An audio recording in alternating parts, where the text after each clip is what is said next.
terakhir untuk di kelas ini, serta sekalian menutup kegiatan juga pakai penyusunan karya ilmiah. Kenapa karya ilmiah ini kami tempatkan di materi terakhir? Karena dari hari pertama, materi pertama, kemudian sampai hari ini, pertama itu bukan yang di kelas ini, tapi pertama itu yang disampaikan ketika pembukaan. Itu semuanya bisa kita rangkum menjadi karya ilmiah. Makanya kami taruh di yang terakhir biar sistematis gitu. Untuk menyusun karya ilmiah tidak bisa kalau tidak ada ini, kayak kata ibunya tadi, nyari gawe dulu, kita nyari masalahnya dulu. Untuk menentukan permasalahan, jelas kita melalui pemetaan masalah. Jadi di materi ini saya tidak akan menjelaskan terlalu detail bahwa untuk menyusun masalah itu harus analisis ABC, tapi lebih secara umumnya aja, karena Bapak Ibu di sini sudah punya sumber masalah yang banyak masalah. nggak susah dicari, udah punya sendiri masing-masing. Di mana? Di kelasnya. Tuh. Jadi saya nggak akan susah-susah Bapak Ibu cari masalah di mana gitu. Tetap balik ke kelasnya aja masing-masing. Kalau zaman sekarang kan peningkatan jabatan itu naik jabatan, kemudian nyari pangkat, golongan itu kan salah satunya harus pakai ini ya. Nah makanya Bapak Ibu itu sudah punya keuntungan sendiri dengan ketika mengajar itu otomatis ada gudang masalah yang bisa dipakai untuk menyusun ini. Yang pertama kita masuk materinya pemetaan masalah. Kenapa dibagi dua? Karena biar fokus aja sebenarnya. Jadi dibagi menjadi dua poin yang berbeda tapi saling berhubungan. Oke, yang pertama ketika kita memetakan masalah, hal pertama adalah identifikasi masalah penelitian. Mengenali masalah dulu kita. Yang pertama, kita bahas rasa ingin tahu manusia. Jadi sebagai manusia itu naluriah sekali kalau kita punya rasa ingin tahu. Kita lihat ada kado atau kotak depan kita terbungkus rapi, kita akan pengen tahu ini kira-kira isinya apa ya. Atau sesimpel Bapak Ibu jalan ke sini dari kamar, kira-kira materinya apa ya? Nah, itu sudah merupakan rasa ingin tahu. Secara alamiah, rasa ingin tahu manusia itu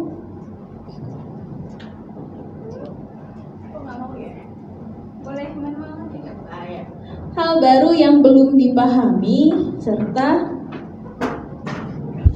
mengapa suatu hal itu tidak berlangsung sebagaimana mestinya. Jadi kalau hal baru yang belum dipahami itu, kalau kita ambil contoh yang dekat aja, kayak kemarin penggunaan model. Model itu kan sesuatu yang mungkin sebagian besar dari kita belum pernah ketemu. Kita nggak paham bikin akun gimana. Nah itu sebenarnya sudah masuk indikator sebagai masalah. Masalahnya adalah bagaimana kita membuat model. Bagaimana kita membuat akun model, bagaimana kita mengoperasikan model dalam pembelajaran. Itu sudah merupakan masalah sebenarnya Bapak Ibu. Kemudian rasa ingin tahu juga mengarahnya ke kenapa hal itu nggak berlangsung sebagaimana mestinya. Misalnya hari ini harusnya kita mulainya jam 1, tapi ternyata mulainya jam setengah 2. Kenapa? Ada nggak masalahnya? Ada. Nah itu sebenarnya rasa ingin tahu manusia itu ngarahnya ke situ. Dari situ kita akan beranjak ke ciri masalah penelitian. Jadi masalah itu kan ada banyak ya. Kita sebagai individu, sebagai manusia, saya sendiri pribadi deh, misalnya saya pulang ke rumah masih berantakan, sampai rumah udah maghrib, itu bagi saya masalah. Tapi apakah itu masuk dalam masalah penelitian? Kan enggak.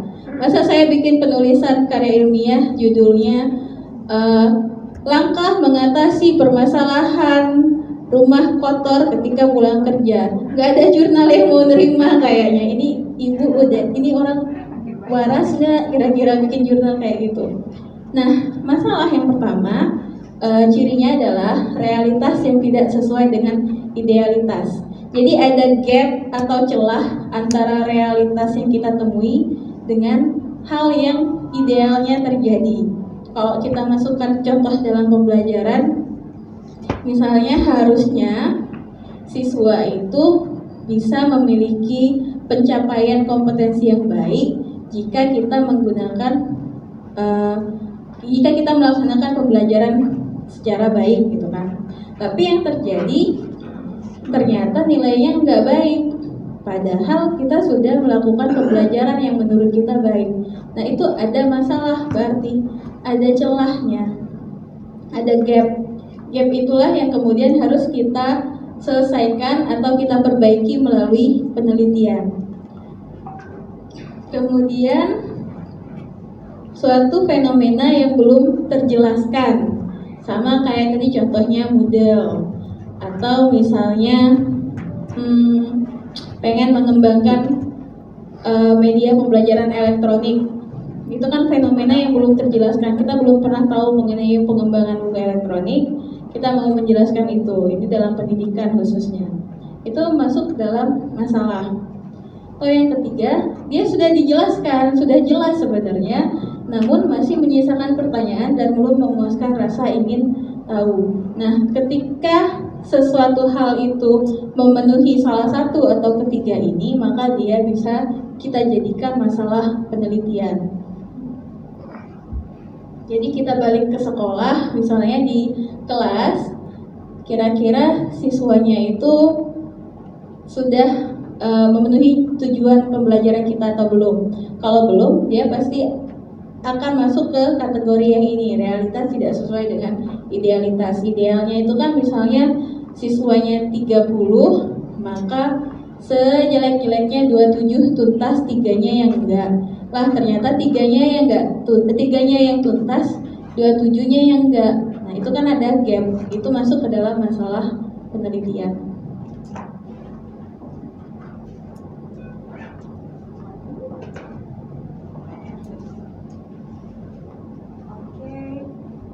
Kemudian kita masuk ke karakteristik masalah penelitian. Untuk menjawab permasalahan itu kita harus melakukan penelitian. Nah, syarat masalah yang dapat diteliti itu ada 3. Yang pertama baru, yang kedua penting, yang ketiga layak. Baru, penting, dan layak. Ada cara untuk mengidentifikasi apakah dia masalah baru atau bukan. Kayak misalnya, saya ambil contohnya yang dekat sama saya dulu ya. Mahasiswa FKIP itu kalau mengajukan judul penelitian itu nggak jauh dari penerapan model terhadap hasil belajar. Penerapan model A, B, C terhadap hasil belajar. Itu sebenarnya bukan masalah baru lagi. Itu sudah jauh sekali permasalahan itu. Atau misalnya penggunaan medianya snowball itu, ada ya snowball yang mungkin lebar. Itu dari saya S1 2013 sudah ada, dan mereka di tahun 2021 masih mengajukan itu. Jadi itu sudah nggak masuk dalam masalah baru lagi.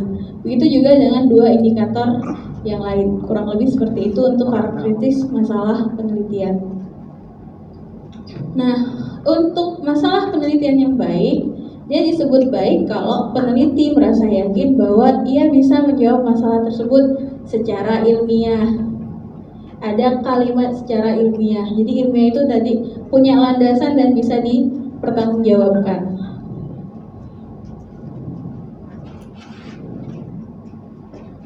Kemudian memori ini nggak mau jalan. Oke, tolak ukur pemetaan masalah. Jadi ketika kita memetakan masalah di kelas, misalnya masing-masing, yang pertama, apakah data tersebut memungkinkan untuk dikumpul? Kita harus tahu dulu, misalnya kita mau mengukur atau meningkatkan keterampilan berpikir. Apakah datanya bisa nggak dikumpulkan? Subjeknya ada nggak? Kalau ada, iya berarti oke, bisa. Kemudian apakah sesuai dengan kualifikasi? kualifikasi itu termasuklah dalamnya ada bidang keilmuan, minat, dan kemampuan kita sebagai peneliti. Jika iya, maka kita lanjut ke pertanyaan yang ketiga, menguasai nggak metodenya? Jika kita menguasai, lanjut ke 4, dananya cukup nggak? Nah, dana ini yang biasanya agak tricky. Kalau penelitiannya di kelas sendiri, paling dana yang kita keluarkan ya sesimpel makan siang kita aja gitu. Siswa kan pulang ke rumah gitu. Paling kalau cetak kertas bisa pakai printer kita sendiri gitu. Jadi dananya bisa diminimalisir. Kita lanjut ke yang 5, waktu yang dibutuhkan untuk menyelesaikan permasalahan tersebut. Jika dia terlalu lama, maka sebaiknya kita cari yang lain aja. Kita selesaikan dengan metode lain atau dengan permasalahan lain. Karena jika dia sudah terlalu lama, maka nggak efektif lagi penelitiannya. Terus untuk Bapak Ibu yang mungkin ngerasa ini kecepatan, susah mau catat atau segala macam, nanti kita share tetap. Habis ini kita share. Kemudian menentukan masalah penelitian. Kalau tadi itu pemetaan, sekarang menentukan masalahnya. Untuk menentukan itu ada 2 macam, dari realitas ke literatur. Di sekolah, Bapak Ibu misalnya ada 1-2 anak yang bandel banget, nilainya jelek banget, itu kan realitasnya. Kemudian Bapak Ibu cari literaturnya. Kira-kira untuk mengatasi masalah anak ini, ada nggak ya teorinya? Nah, itu yang masuk yang pertama. Diamati dulu realitas di sekitar, menemukan masalah yang penting dan layak. Penting dan layak tadi masuk ke karakteristik. Kemudian selanjutnya, setelah ketemu masalahnya, lakukan studi pustaka. Langkah studi pustaka ini ada programnya. Dari kan biasanya kita ke perpus ya. Kalau zaman dulu tuh datang ke perpus cari buku. Tapi masalahnya untuk menerbitkan itu biasa jurnal mintanya 80% itu dari sumber primer. Semua yang aktif itu ada beberapa jurnal sudah terakreditasi Sinta. Edutainment itu kalau Bapak Ibu pengen nulis publikasi bisa ke edutainment karena dia pendidikan secara umum.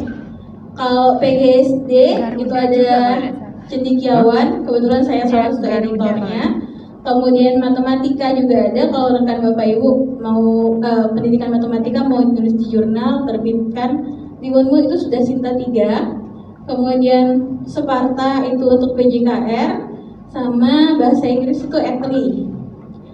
Sudah ada 2 yang terakreditasi, yang lainnya belum. Cendekiawan yang PGSD sedang dalam proses. Nah, artikel itu laporan hasil penelitian kita. Biasanya umumnya untuk template-nya itu bergantung pada jurnalnya. Kalau jurnal edutainment, cendekiawan itu beda template-nya. Jadi langkahnya kalau misalnya mau publikasi, dibuka dulu websitenya, di-download dulu template-nya gimana. Kemudian ini manfaat-manfaatnya. Kita skip nggak apa-apa ya Bapak ya, biar cepat ya. Oke, kemudian karakteristiknya ada 3.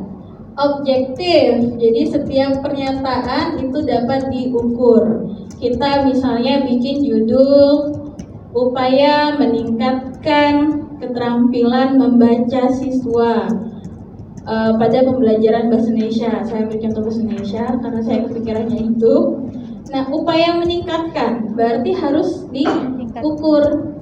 Cara mengukurnya gimana? Dengan memberikan tes. Kalau non-tes umumnya dipakai untuk melihat afektif kan. Kalau tes, ketika meningkatkan kemampuan, meningkatkan keterampilan, umumnya yang dipakai adalah tes, ujian yang berbentuk tes. Bisa diberikan pretest dan post-test, dilihat selisihnya. Nah, selisihnya itu adalah peningkatannya. Pasti Bapak Ibu sudah paham semua ini sebenarnya. Saya hanya ngulang aja dikit untuk nge-refresh. Kemudian yang kedua adalah logis, menggunakan penalaran yang sistematis dari topik permasalahan, tujuan analisis atau pembahasan sampai dengan kesimpulan dan saran. Jadi penalarannya yang sistematis, gimana cara bikin penalaran yang sistematis itu dari kajian pustaka. Kemudian ada empirik, menggunakan data yang diperoleh melalui pengalaman, pengamatan atau penelitian. Nah, pengalaman, pengamatan atau penelitian ini disebut empirik kalau dia punya yang namanya lembar penilaiannya. Ada lembar observasi, kemudian ada lembar ujian soal tesnya, jadi ada instrumennya dan benar-benar dilakukan, makanya dia bisa disebut empirik teruji. Langkah mengarang, yang pertama tentukan topik, tema, dan tujuan karangan.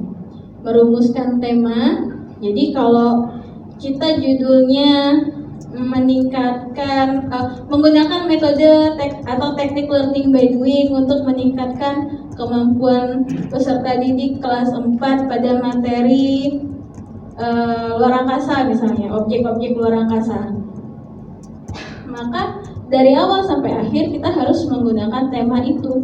Nggak bisa di tengah-tengah, di awal kita menggunakan metode teknik learning by doing, tapi tiba-tiba di tengah kita pakai metode atau teknik yang lain.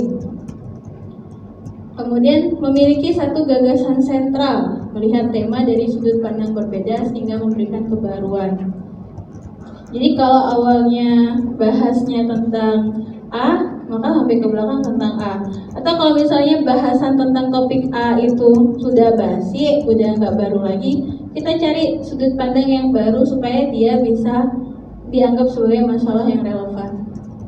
Kemudian merumuskan judul karangan. Ada 3 syaratnya: relevan, provokatif, dan singkat. Jurnal biasanya yang mau menerima itu syarat judulnya itu tidak lebih dari 14 kata. Ada judul yang sampai 22 kata, 23 kata, tapi umumnya jurnal itu mintanya 14 karena dia simple dan singkat, harus menjelaskan isi. Kemudian tips untuk nulis di jurnal atau input submit di jurnal itu adalah tidak perlu menuliskan sekolahnya biasanya.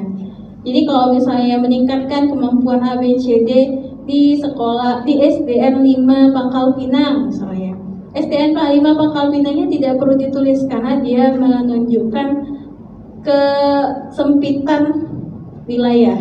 Itu biasanya jurnal walaupun diterima dari editornya tetap akan menghapus nama SD karena itu akan berpengaruh ke akreditasi jurnalnya, nanti dianggap tidak nasional gitu. Kemudian menyusun kerangka karangan. Nah kalau ini rencana kerja yang memuat garis besar suatu karangan, kayak bahasa Indonesia zaman dulu bikin kerangka. Nah manfaatnya ada 3: memudahkan penyusunan karangan sehingga lebih sistematis dan teratur, memudahkan penempatan antara bagian antara yang penting dan yang tidak penting, sama menghindari timbulnya pengulangan pembahasan. Jadi kerangka karangan itu penting, cuman kadang-kadang memang kita nggak bikin langsung aja terabas. Ini langkah-langkahnya: mencatat ide, menyeleksi ide, mengurutkan dan mengelompokkan ide. Tahap pengumpulan datanya dari awal studi pustaka, melakukan penelitian, wawancara, observasi. Untuk tahap analisis data ada 2 macam, umumnya ada 2 macam, kualitatif dengan kuantitatif. Tapi kalau jenis penelitian yang lain ada nggak? Ada R&D. Ada juga yang paling saya rasa Bapak Ibu pasti tahu, pasti paham, PTK. Pasti pernah bikin PTK semua ya di sini ya. Nah, PTK itu jenis penelitian yang umum digunakan oleh guru dan memang cuma guru yang boleh melakukan. Mahasiswa belum boleh melakukan PTK. Dan ciri khas PTK itu adalah meningkatkan dan ada siklus-siklusnya. Beda sama penelitian kuantitatif biasa, 1 kali perlakuan cukup. Kalau PTK minimal 2 siklus. Nah itu. Ini kemudian di kualitatif itu tahapannya identifikasi data, klasifikasi, analisis, interpretasi. Biasanya untuk analisis kualitatif ini pakai triangulasi. Jadi ada beberapa sumber, kemudian dicek kesinambungan antara sumber A, B, dan C. Apakah dia pakai wawancara, observasi, atau misalnya sama satu lagi angket. Nah 3 data ini ditriangulasi untuk mengambil kesimpulan dan tidak ada perlakuan. Kalau kuantitatif itu dilakukan melalui teknik uji statistika dan ada perlakuan. Kalau untuk penelitian pendidikan di kuantitatif itu biasa kita pakai kuasi eksperimen. Kita nggak bisa pakai true eksperimen. Biasanya di teknik atau teknik biasanya yang bisa pakai true eksperimen atau pertanian bisa. Kalau di pendidikan kita tetap pakai kuasi. Karena kita nggak bisa mengontrol sepenuhnya perlakuan kita ke siswa. Di sekolah memang kita kasih perlakuan, tapi di luar kan bisa mereka ikut les. Nah itu salah satu bisa mempengaruhi hasil, makanya kita pakai kuasi. Ini cara pengakhiran dan penyimpulan. Kalau pengakhiran itu cukup sampai di sini kegiatan kita hari ini. Terima kasih, itu pengakhiran. Tapi kalau kesimpulan, dari pertemuan hari ini kita mendapatkan hasil A, B, C, D. Nah itu kesimpulan, kurang lebih seperti itu Bapak Ibu. Kalau pengakhiran itu uraiannya umum ke khusus, kesimpulan itu khusus ke umum. Dia sama-sama ditaruhnya di paling bawah.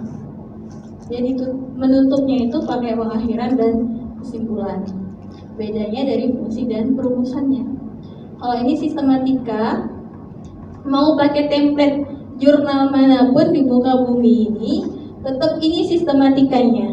Dimulai dengan pendahuluan, ini komponen-komponennya, kajian teori ini, metodologi, hasil pembahasan, yang terakhir penutup. Yang berbeda itu biasanya hanya bahasanya. Ada yang hasil pembahasan, ada yang hasil dan pembahasannya dipisah gitu. Tapi tetap poinnya ini sistematikanya. Di dalam pendahuluan itu ada latar belakang. Latar belakang itu yang menjelaskan kenapa kita ambil masalah penelitian tersebut. Kita jelaskan yang pertama keadaan idealnya bagaimana, kemudian permasalahan yang ada di tempat kita akan melakukan penelitian itu gimana, kemudian solusinya untuk menutup atau menyelesaikan permasalahan tersebut. Itu tempatnya di latar belakang. Rumusan masalah sudah tahu semua pasti ya. Rumusan masalah itu masalah yang akan kita teliti, pembahasan pembatasan jika perlu, kemudian tujuan dan manfaat ini harus ada. Kalau tujuan dan manfaat, masa kita melakukan sesuatu nggak ada tujuannya, kan buat apa? Kemudian pembahasan teori, kerangka pikir, pengajuan hipotesis. Hipotesis ini untuk kuantitatif. Pembahasan teori itu munculnya untuk mendukung penelitian kita. Sudah banyak belum para ahli sebelumnya yang membahas masalah itu. Ketika kita mendapatkan hasil A, apakah didukung oleh teori? Nah, teori itu kita taruh di pembahasan teori. Biasanya bab 2 itu kajian teori. Kemudian metodologi ini masuk semuanya dari waktu, analisis data, tempatnya di mana, subjeknya siapa aja, masuk di metodologi. Hasil pembahasan, yang hasil itu tempat kita naruh hasilnya, namanya juga hasil ya. Jadi kalau nilai pretestnya berapa, post-testnya berapa, simpangan baku, varian segala macam itu di hasil pembahasan itu kita bahas. Kenapa bisa dapat hasil yang seperti itu? Prosedur penelitian kita gimana, kita ceritakan di pembahasan. Kaitan antara hasil penelitian kita dengan teori para ahli kita taruh di pembahasan itu. Kemudian yang terakhir kesimpulan dan saran. Kesimpulan dan saran masuk yang di sini tadi, lebih selesai tugas. Makin lemes, ngantuk. Bu Ade nggak biar ceria lagi. Bu, sedikit mau nanya. Iya. Tentang jurnal. Kopi dulu Pak. Maaf, saya punya kopi hari ini. Ya mungkin tadi saya kurang nyimak juga Bu. Iya. Jurnal itu apakah semuanya di dalam itu hasil penelitian? Terus apakah cuma diambil dari PTK atau bisa dari yang lain? Tadi ada yang kualitatif, tadi dua kan Bu ya. Terus satu lagi tentang artikel ilmiah. Ya. Artikel ilmiah itu diambilnya dari mana saja gitu, bisa kita pakai. Terima kasih Bu. Terima kasih kembali Bapak.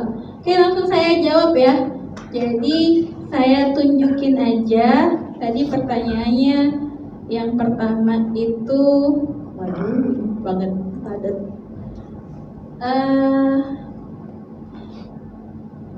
Kok saya lupa yang pertama apa ya? Jurnal itu apakah semua hasil penelitian? Oh iya, stop dulu Pak, saya lupa lagi. Ya, jurnal itu semuanya hasil penelitian. Cuma balik lagi, penelitian kan jenisnya banyak. Studi pustaka juga bisa Pak dibuat sebagai penelitian. Jadi ada jurnal yang sifatnya hanyalah kumpulan-kumpulan dari hasil jurnal yang kita baca sebelumnya. Jadi dari kajian teori kita bikinkan tuh, kita baca misalnya 20 jurnal tentang STEM. Kemudian kita mau membuat jurnal itu lagi mengenai STEM. Nah itu bisa. Jadi kita tidak perlu melakukan penelitian ambil data kualitatif, ambil data kuantitatif, enggak. Jadi ada yang sifatnya kajian pustaka, studi pustaka. Jadi apa hanya bedanya berupa kajian pustaka dengan studi pustaka? sama aja sama aja istilahnya itu. Coba saya buka cendekiawan. Maaf Mbak Pun. Iya. Saya jadi cowok.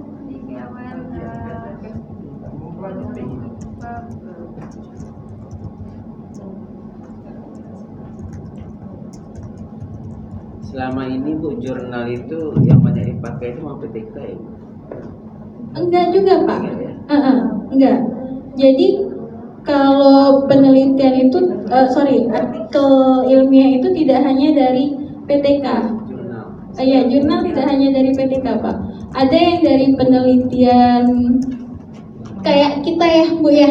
Kami itu sebagai dosen itu kan tugas wajibnya ada 3 macam. Penelitian, pengabdian, sama pengajaran. Nah, pengabdian dengan penelitian ini kami selalu orang L2 Dikti itu mintanya dalam bentuk laporannya itu berupa jurnal. Pengabdian itu tidak ada penelitian yang dilakukan Pak, tapi bisa dijurnalkan hasilnya. Misal pengabdian itu contohnya, saya kemarin sama teman-teman bikin proyek kunyit hitam. Jadi kan kunyit hitam itu belum banyak, jadi kami kenalkan di daerah Bangkalarang, kami bikin agropreneurnya, disusun, jadi hasilnya apa, kegiatannya apa aja, hasilnya gimana, targetnya apa, itu bisa dijurnalkan. Terus dulu juga pernah kami pengabdian sesimpel sosialisasi jajanan sehat dan tidak sehat di sekolah SD, itu sudah terbit di jurnalnya, jadi bisa. Jadi yang namanya jurnal itu sebenarnya lebih ke artikel ilmiah, jadi tidak harus hasil penelitian. Judulnya sudah bahasa Inggris. Oh, mereka ngincar Sinta 2 soalnya Pak. Kalau ini yang merupakan level akreditasi jurnal nasional. Ini masuknya Sinta 4. Kalau kita klik dia akan langsung nge-link ke Ristek Brain-nya. Kita coba.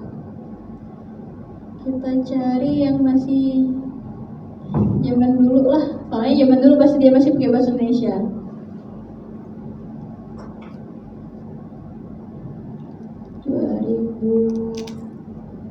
Kita cek yang ini ya, 2018. Nah, kita bisa baca contoh artikel ilmiahnya, program kemitraan universitas bagi badan usaha milik Desa Losari, Kecamatan Pakis. Ini kan bukan penelitian dan bukan PTK, tapi bisa dijurnalkan. Kurang lebih seperti ini contohnya Bapak Ibu. Produksi pangan fungsional alternatif olahan mangrove di Kabupaten Purworejo. Jadi kalau penasaran pengen lihat isinya, mungkin bisa dieksplor nanti Pak. Silakan, boleh bebas banget. Tinggal kita googling aja, banyak kok. Kalau kita ketik jurnal juga di sini pasti banyak keluarnya. Misalnya jurnal pendidikan fisika. Berarti berdasarkan kajian pustaka aja itu Bu ya? Iya, ada yang kajian pustaka juga. Tapi kalau Ibu kemarin yang kunyit itu pengabdian masuknya Pak. Pengabdian. Jadi kalau jurnal pengabdian itu lebih ke kita cerita apa yang kita lakukan dan apa targetnya. Pengabdian kalau dari Kemendikbud dari BRIN itu, mereka biasanya untuk pengabdian itu targetnya meningkatkan kapasitas masyarakat kalau pengabdian. Kalau yang awalnya belum bisa punya usaha, kita kasih sosialisasi atau apa, kemudian bisa mereka menjadi lebih berdaya. Pernah juga kalau yang berkaitan dengan pendidikan itu barusan kemarin rekan kami itu bikin PKBM kerjasama sama pemerintah desa di Briga ya, Desa Batu Briga, itu mereka bikin pusat kegiatan belajar masyarakat. Emang itu program pemerintah, cuman di Desa Briga itu nggak jalan. Jadi mereka berusaha untuk menghidupkan itu kembali. Hasilnya, tujuannya adalah untuk meningkatkan kemampuan sekolahnya karena tingkat putus sekolahnya tinggi sekali. Di situ mereka pengen menghilangkan itu.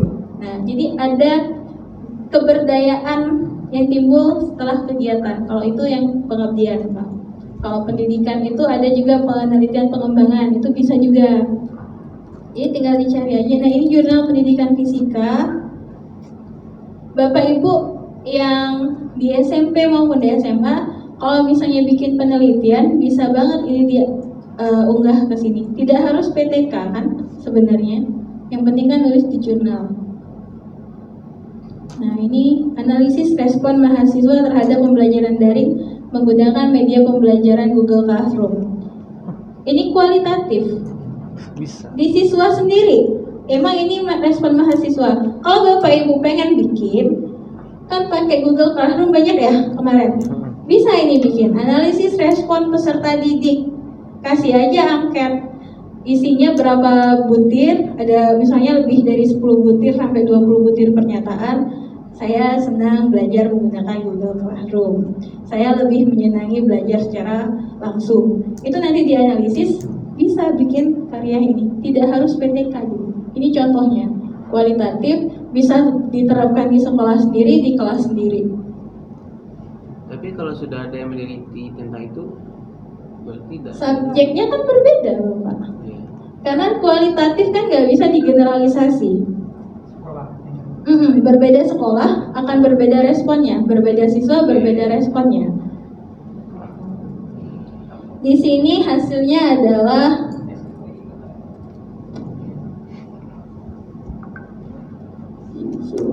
coba saya zoom. Penelitian ini penelitian deskriptif kualitatif, mengetahui gambaran respon mahasiswa diberikan kepada mahasiswa pendidikan semester 6. Nah, di mahasiswa pendidikan fisika semester 6 di universitas ini dengan mahasiswa pendidikan fisika misalnya di Universitas Sriwijaya kan beda nanti responnya, Pak. Jadi nggak masalah sebenarnya. Terus, oh ya, jadi ingat satu lagi.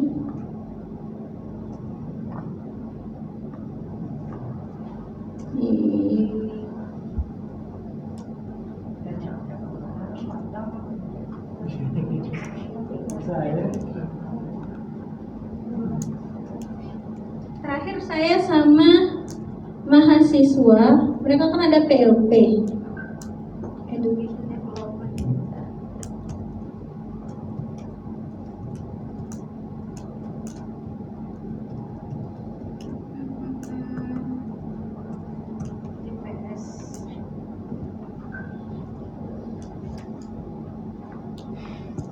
Ini malah cuman analisis pola belajar dan minat belajar, Pak, di SD. Jadi kalau Bapak Ibu mau bikin analisis pola dan minat belajar selama pandemi di SMP Bapak masing-masing, boleh. Terus balik lagi, apakah ini karena ditulis SD mendebarannya, kemudian dia akan berkaitan dengan lokal, terus ditolak editor? Belum tentu juga, karena editor punya pertimbangan masing-masing di setiap jurnal. Ini bisa terbit, jadi hanya bertujuan mengetahui pola belajarnya gimana. Kalau dia pakai WhatsApp, guru memberikan WhatsAppnya gimana. Kemudian penelitiannya cuma dengan observasi dan wawancara, deskriptif kualitatif aja, bisa. Gitu. Ini kurang lebih contohnya beberapa jurnal. Salah satunya ini yang paling baru soalnya, jadi saya ingatnya cuma ini. kemarin terbit di Juli. Sama kok kalau Bapak Ibu terbitin jurnal buat naik pangkat, saya juga ini buat kebutuhan jabatan fungsional ya Bu. Karena kita punya target yang sama sebenarnya, dikasih targetan yang sama ya, kalau mau naik pangkat harus nulis. Nggak guru, nggak dosen sama sebenarnya Bu. Jadi ini Oke, jadi kalau kita lihat, ini kita buka ya Pak ya, arsipnya. Iya. Kita cari judul-judulnya, kita perhatiin. Tapi dosen sih sebenarnya Ternyata karena tinggal biaya mengirimkan dosen, angket tapi aja yang bisa ngerjain bikin itu masih jurnal gitu kan. Makanya asik. Angkat aja bisa. Tinggal metodologinya tadi, ada kualitatif, kuantitatif, Iya. kita ambil yang kualitatif, Agak deskriptif, stagnan kalau kualitatif. Kalau memang di angket itu mau Bapak pengembangan alat praktikum menggunakan sensor ultrasonik, ini tampak sulit. Nah ini pengembangan modul pembelajaran fisika berbasis Strada. seni. Jadi cuma bikin modul bisa Pak. Bisa dirangkai. Analisis modul, identifikasi miskonsepsi. Identifikasi miskonsepsi masih bisa dibikin. Jadi misalnya kasih soal, kemudian dari hasil jawabannya itu kita cari miskonsepsinya di mana. Kalau di sini dia pakai Fortier Diagnostic Test. Apa itu Fortier Diagnostic Test? Bisa dibuka dari jurnal ini nanti. Kalau misalnya kira-kira ini masalahnya baru atau enggak ya, kita search di sini. Fortier Diagnostic Test.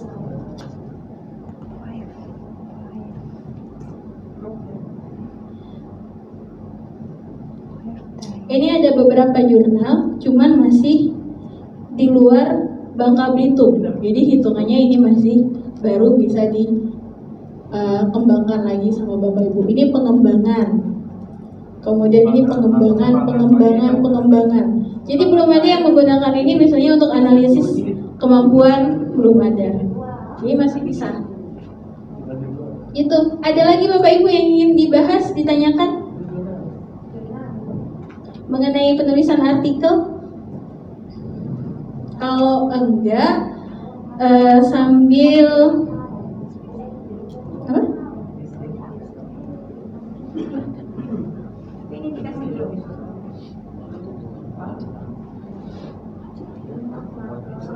Saya kirim ini aja kali ya, PDF-nya dulu kali ya. Oh, PDF, PPT. Linknya beda soalnya Bu, sama yang di kalau bikin lagi yang ini udah. Karena tadi kita Oke, link PPT dan link form tugasnya ada di WA. Udah dikirim belum Bu?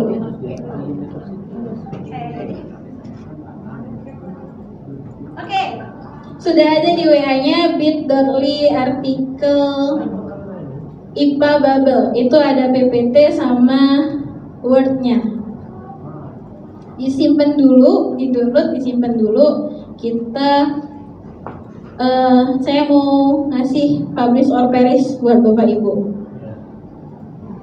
Jadi biasakan kalau kita mau cari artikel, kita ke Scholar ya. Google Scholar. Kita buka Google Scholar-nya, kita ketik misalnya STEM, pakai A deh karena kita belajarnya pakai art. Keluarnya cuman yang di tulisannya.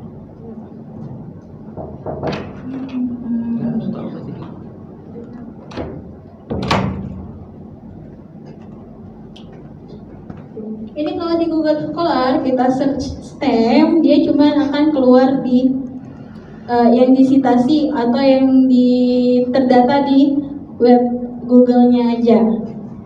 Tapi kalau kita pakai publish or perish, ini publish or perish, kita ketik keywordnya STEM, kemudian ini maksimum Jadi di sini keyword, di sini maximum number of result. Jadi di sini kan maksimumnya 1000. Kalau 1000 nanti dia searchnya lama banget, gak kelar-kelar. Jadi kita batasin jadi misalnya 20 aja. Lama ya. Biasa cepat. Kursi. Sungguh menguji kesabaran.